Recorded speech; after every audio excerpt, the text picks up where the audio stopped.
Hello friends, welcome to world awareness. तो आज की वीडियो में हम बात करने वाले हैं तेजस मार्क 2 एयरक्राफ्ट के बारे में, क्योंकि तेजस मार्क 2 को लेके एक गुड न्यूज निकल के आई है, जिसमें हिंदुस्तान एरोनॉटिकल लिमिटेड के चीफ के द्वारा ये बताया गया है कि तेजस मार्क 2 का जो पहला प्रोटोटाइप है वो 2025 और 2026 के बीच आ सकता है।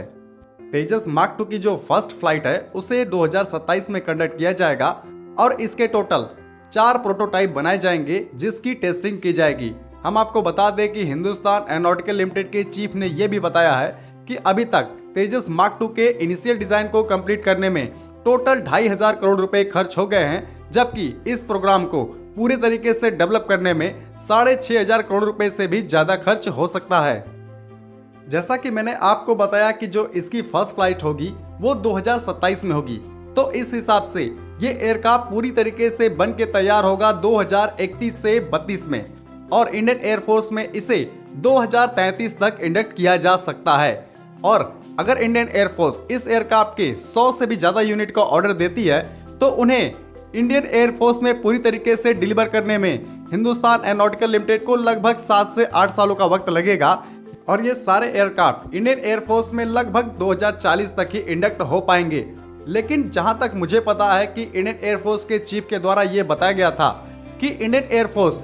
तेजस मार्क 2 के लगभग 200 यूनिट्स को इंडियन एयरफोर्स में शामिल करेगी, और अगर इंडियन एयरफोर्स के द्वारा 200 यूनिट का ऑर्डर हिंदुस्तान एरोनॉटिकल लिमिटेड को दिया जाता है तो ये टाइमलाइन 5 साल तक और बढ़ सकती है, यानी 2045 तक टोटल 200 एयरक्राफ्ट इंडियन एयरफोर्स में इंडक्ट हो सकते हैं। जैसा कि आपको पता है कि ये जो तेजस मार्क 2 एयरक्राफ्ट है ये एक मीडियम क्लास का 4.5 जनरेशन का एयरक्राफ्ट है, लेकिन 2045 में अगर इंडियन एयरफोर्स में ये ऑपरेशनल रहेंगे तो उस समय तक बहुत सारी दुनिया की जो कंट्रीज हैं वो 5th जनरेशन फाइटर एयरक्राफ्ट को ऑपरेट करना शुरू कर देंगी। तो आप सोच रहे होंगे कि फिर हम ये तेजस मार्क 2 को क्यों बना रहे हैं, तो मैं आपको बता दूं कि दुनिया की कई सारी countries 5th generation fighter aircraft को इस्तेमाल तो करेंगी, लेकिन वो पूरी तरीके से इन पे डिपेंडेंट नहीं रहेंगी। उनकी सर्विस में 4th जनरेशन फाइटर भी रहेंगे। जैसे कि हम अमेरिका की ही बात कर ले तो अमेरिका की जो एयरफोर्स है उसकी सर्विस में जो F-16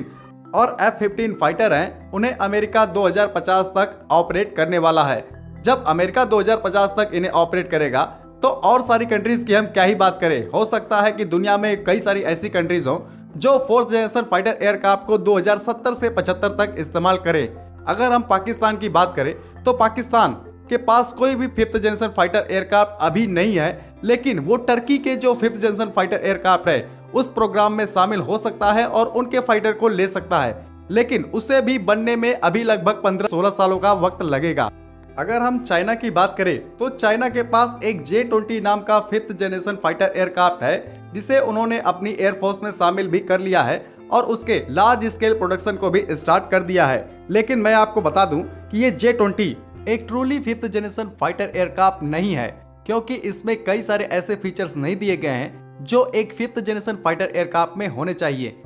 लेकिन इसके अलावा भी चाइना की एयरफोर्स में 4th जनरेशन एयरक्राफ्ट काफी भारी मात्रा में है, जैसे कि उनका J-10 एयरक्राफ्ट जो कि काफी लार्ज नंबर में चाइनीज एयरफोर्स के द्वारा इस्तेमाल किया जाता है, और चाइना के द्वारा इस J-10 फाइटर को 2060 तक इस्तेमाल किया जा सकता है, क्योंकि अभी भी इन J-10 फाइटर की जो मैन्युफैक्चरिंग है उसे चाइना कर रहा है और नए फाइटर्स को चाइनीज एयरफोर्स में शामिल कर रहा है। तो ओवरऑल कुल मिला के देखें तो 2035 तक हो सकता है कि पाकिस्तान के पास भी 5th जनरेशन का कोई फाइटर एयरक्राफ्ट आ जाए, लेकिन कोई भी देश 2050 से पहले इन 4th जनरेशन फाइटर एयरक्राफ्ट को सर्विस से बाहर नहीं कर सकता है और लार्ज नंबर में इन्हें इस्तेमाल भी किया जाएगा। हालांकि भारत के द्वारा भी एक 5th जनरेशन का फाइटर एयरक्राफ्ट AMCA डेवलप किया जा रहा है, जिसकी पहली फ्लाइट 2025 से 2026 तक इसी तेजस मार्क 2 के साथ हो सकती है, और हो सकता है कि इस 5th जनरेशन फाइटर एयरक्राफ्ट को भी इंडियन एयरफोर्स में इसी तेजस मार्क 2 के साथ शामिल किया जाए। तो आज के वीडियो को मैं यही खत्म करता हूं। जय हिंद।